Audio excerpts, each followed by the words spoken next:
In this video, we'll cover a trip from Pretoria to Vic Falls, going past Stockport, Goo-Moremi Gorge. We slept at the first night. Definitely a worthwhile stop on your way to anywhere in Botswana. We went past the Stockport border crossing, there's no commercial traffic, so it's a very quick and easy border to cross. You just need your paperwork in order, which is just a passport and your vehicle papers. Very easy to cross through, very friendly staff most of the time. As long as you obey everything that you need to obey, like stop streets and checking your vehicle. They sometimes check your vehicle. Once you're in Botswana, very nice drive, always looking around, checking the small villages. There's very often small villages around, so keep an eye out for donkeys and goats and sheep and interesting little farm stalls next to the road. Don't be afraid to stop and take a look around. There's always something to see. You might see snakes, you might see elephants, walking around all over the place. So we took a shortcut to Goo-Moremi Gorge. We were quite equipped for any road that might come our way, so we were not just looking for the tar roads. Very scenic routes, that sandy in parts, but nothing to be afraid of. You see some parts that you just will never see otherwise. So we use Tracks for Africa for some of the navigation, which is a very nice way to just explore some of the less popular roads. There's always a little river around. Most of the rivers were quite dry. We were surprised to see in Botswana, considering how much rain they've had.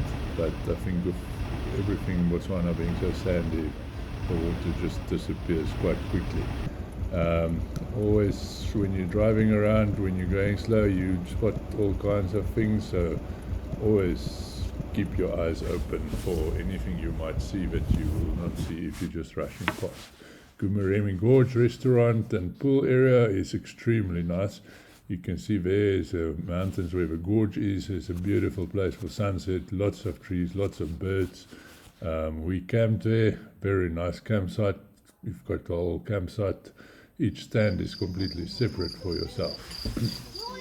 By Elephant Sands, where we were next day, there was, as I mentioned, plenty of rain in Botswana, so the elephants weren't too keen to get to Elephant Sands, but when it got dark, there was a couple of them that came, very big elephants, some of them. Two of them had a little bit of an argument, but very special to see the elephants up close. When you're camping, there's literally nothing between you and where the elephants can go, so quite a different camping experience than most places. Fortunately for us, they weren't too interested in what we were doing, so they were just minding their own business while we had dinner overlooking the little dam. And they were just having a nice drink while we were eating our dinner, and they basically disappeared after a while. The next morning we could see a couple of them in the distance, but nothing too close for comfort. It's a very special place, Elephant Sands always, so always include that if you're going past there, even if you're just stopping there for a lunch or something. Very nice restaurant, not too expensive, and almost guaranteed, I think, to see a very big elephant up close.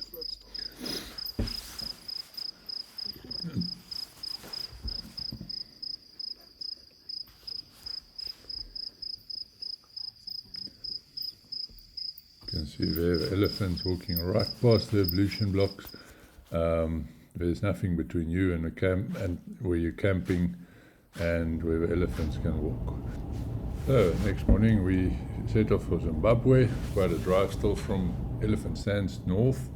You have to watch out for potholes, you have to watch out for trucks, you have to watch out for elephants. Anything really can be walking around free. There's no fences really in Botswana. So the elephants is just next to the road. You're almost more likely to see them there than anywhere else in Botswana probably. So you can keep a lookout for them. You don't want to be caught off guard with one right in front of you. In Botswana, there's huge projects by the government. So like this one is a big agriculture development project. Always something nice and neat and positive to see in Botswana. So keep your eyes open when you're traveling and feel free to stop a bit.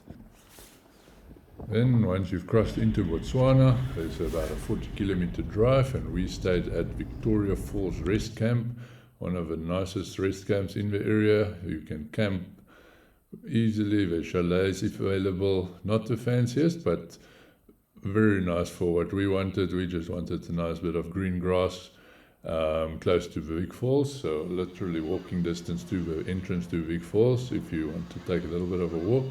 Very nice big pool, and you can go to Big Falls straight from there.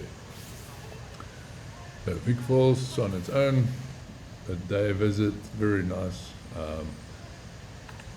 Something that you don't need to, someone can't explain it to you, so I'm not going to try and explain it to you. Just enjoy the next bit of video and try and imagine it if you have not been there.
Go.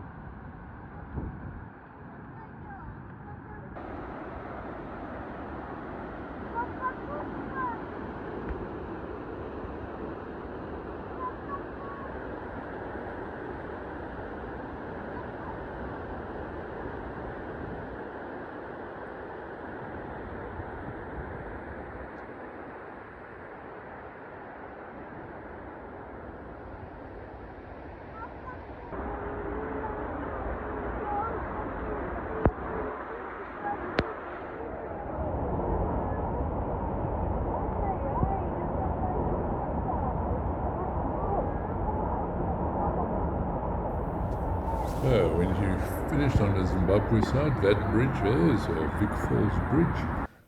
You can walk across it, as you can see here. So when you take a walk, it doesn't cost you anything to go to Zambia side, and you can then enter the Zambia side of a Vic Falls. Where you have to just pay entrance for the access pass. But it's certainly worth it. There's a nice bridge, nice edge bridge. On the Zambia side, it is the most impressive bridge you'll ever walk across. You start on the one side dry, and the other side you will end up being sopping wet. On the bridge itself, the transport is normally by bicycle. You can catch a lift. The Big Falls itself is totally different from the Zambia side, so definitely you need to view it from both sides. Only costs $20 to go in for adults. And certainly you can see the water much more up close. You can feel the power of the water from where you are watching it. There's rainbows everywhere. There's just water spray everywhere, even though it's a most sunny day, as you can see there. So definitely, if you go there, don't miss out on the Zambia side. Don't think, oh, I've seen enough now, or I've seen it once, seen it all. It's definitely a very different experience from the Zambia side.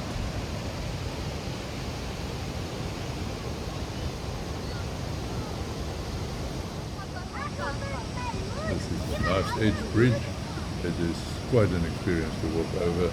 When you're walking over the one side, it's completely white. You can't see anything. You just feel all the water coming at you. And on the other side, it's completely open. You can see the Big Falls Bridge. You can see far in. Just an unexplainable experience. Certainly worth something that by itself makes this whole trip worth it.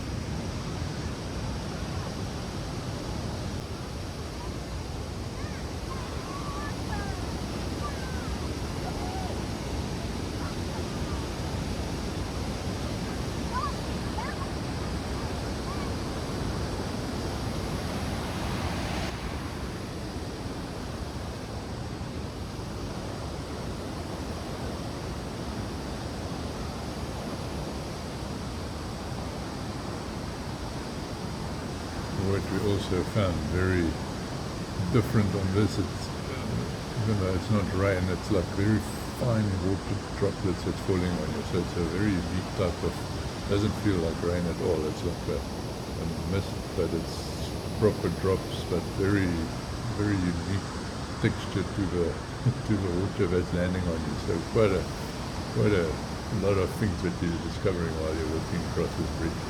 And one of them is that you are very happy that everything you've got with you is waterproof, and that your passport is in a Ziploc bag. You definitely will have a super wet passport if you don't have it in something.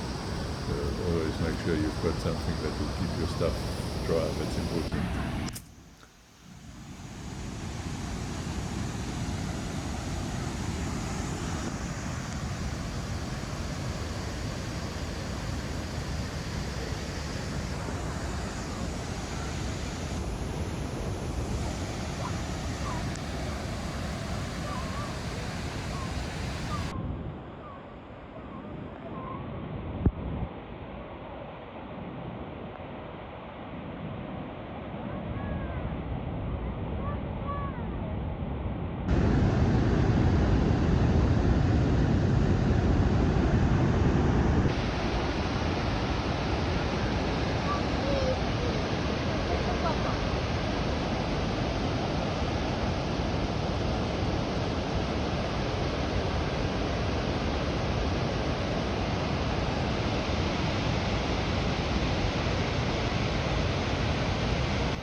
definitely went to Zambia side. Is their local beer is called a Mosi. So we got it right outside the gate of a national park. There is this very nice pub or bar, what you can call it. It's called Flavors Cafe. We got the beer there, a very nice little market to buy a Zambia souvenir. Make sure you get something for yourself, and if you're tired of walking, you can then catch a ride back with one of these guys, and it's a 5-seater bicycle. He's got very strong legs, quite a bit uphill, very nice, quite a treat to treat yourself to after walking about 15,000 steps for the day already. So yeah, very nice finish to your Zambia experience.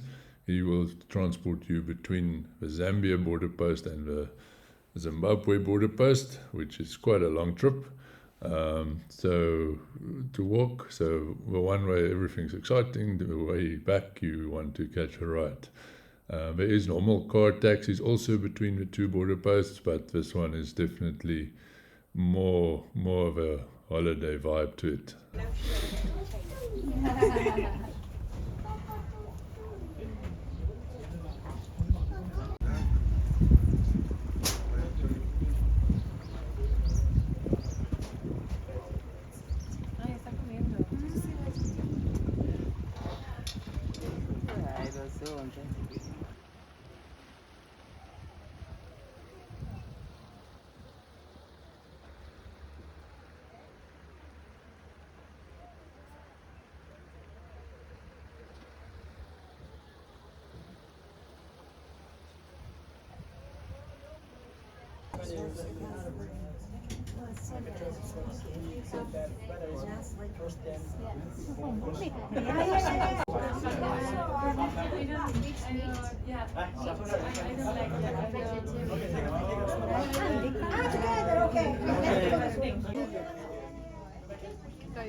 We saw plenty of hippo.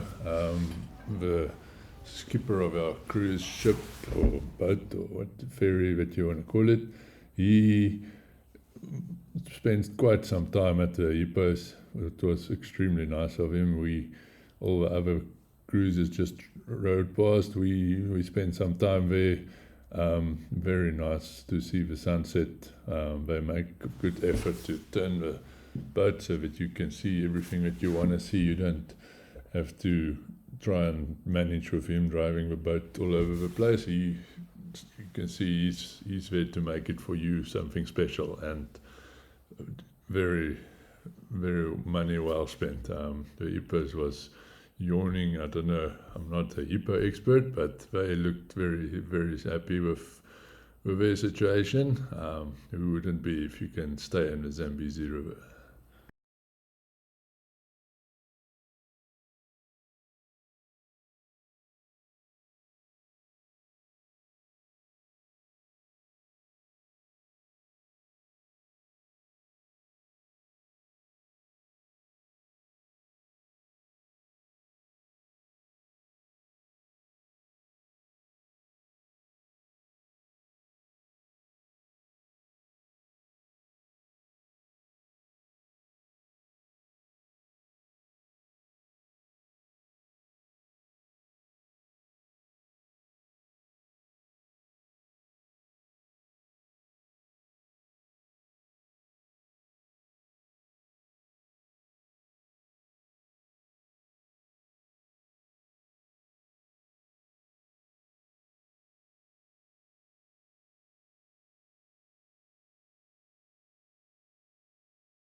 as the sun sets over the Zambezi River, you've got your drink in your hand, your loved ones right next to you. It is just a splendid experience. You cannot describe this to anyone.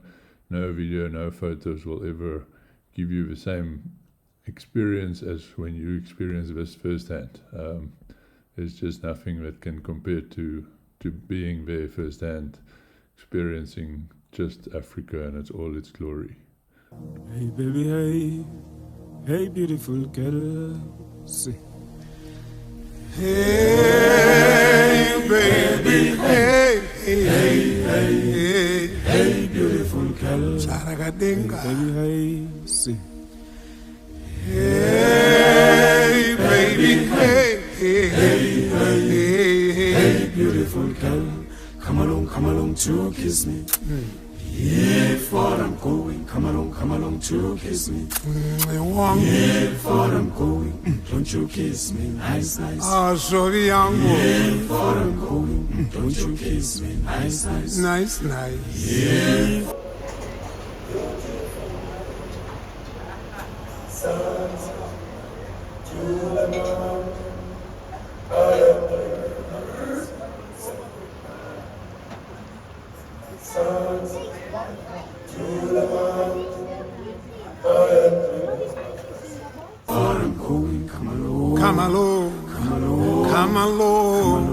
Come along, you.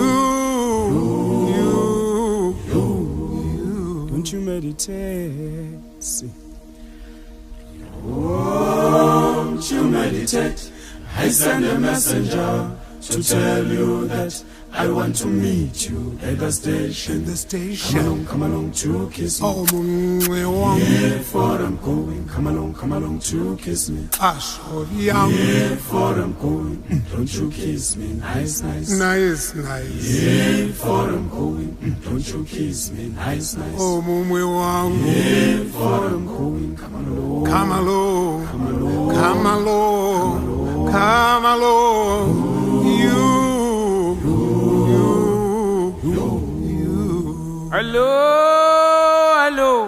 Hello, my baby. Hello, my babe. Hello, my babe.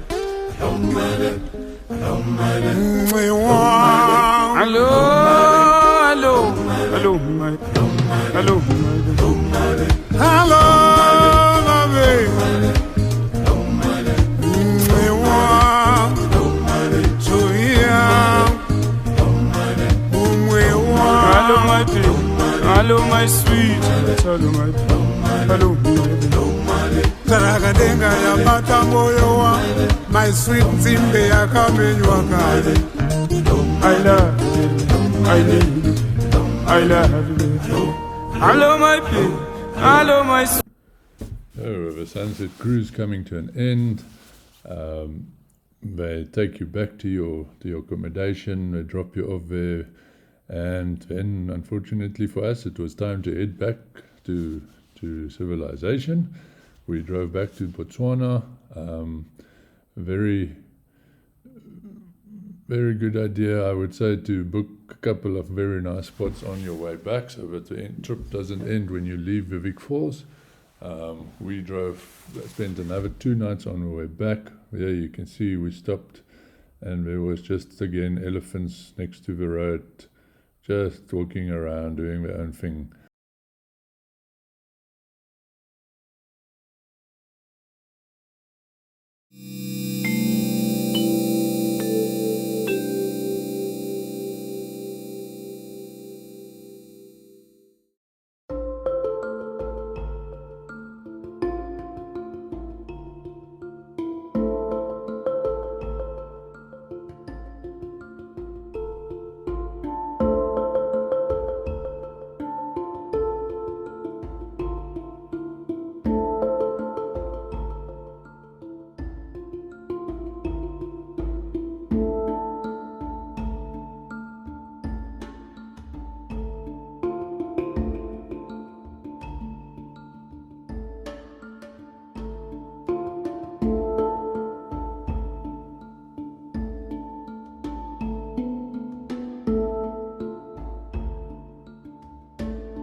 And you might come across a couple of elephants doing some random weird things that you can make up your own things of what they're actually doing. This one, we decided he was having a nap in the shade behind that tree.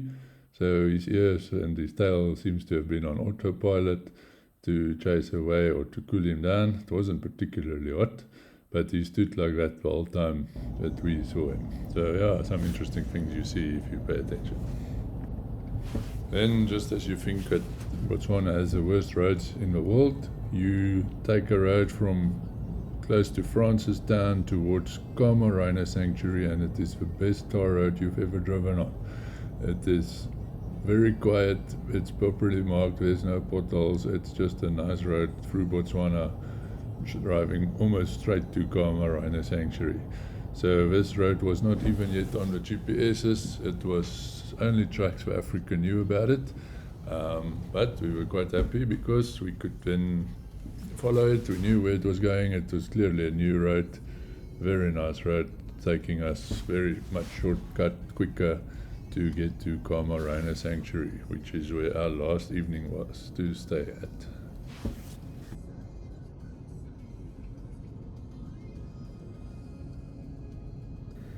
Then as you turn into Khama Rhino Sanctuary, you immediately feel that you are now in rhino country.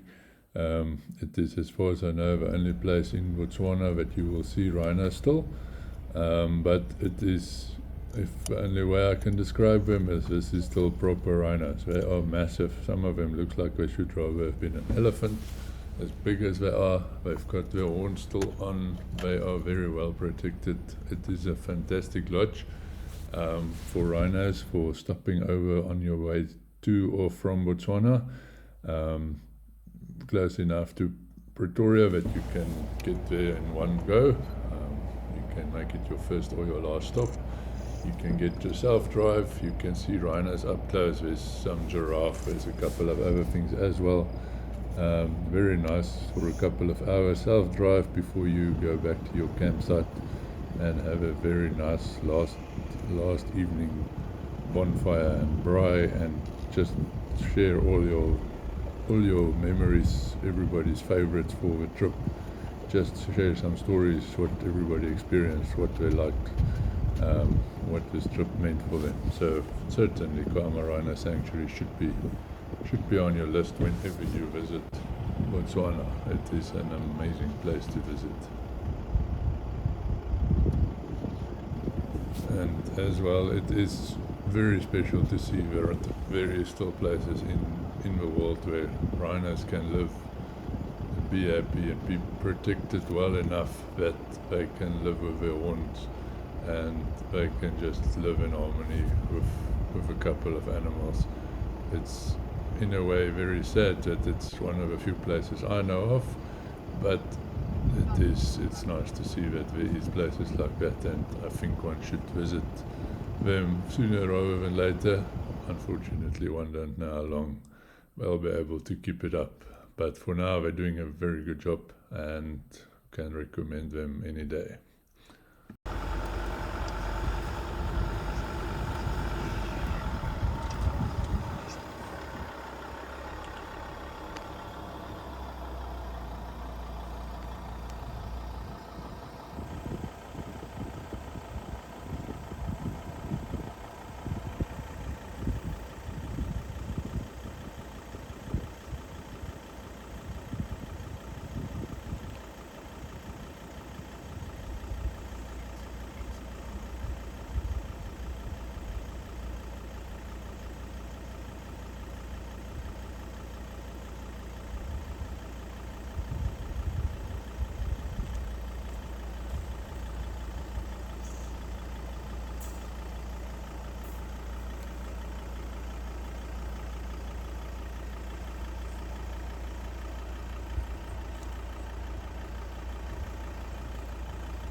And after your self-drive, you can go to your nice own campsite, which you don't have to share with anyone other than your friends. And after the next morning, with a nice storm brewing to the north, we head back home to Pretoria. Thanks for watching, and please subscribe so that we can keep you up to date with the next videos coming very soon.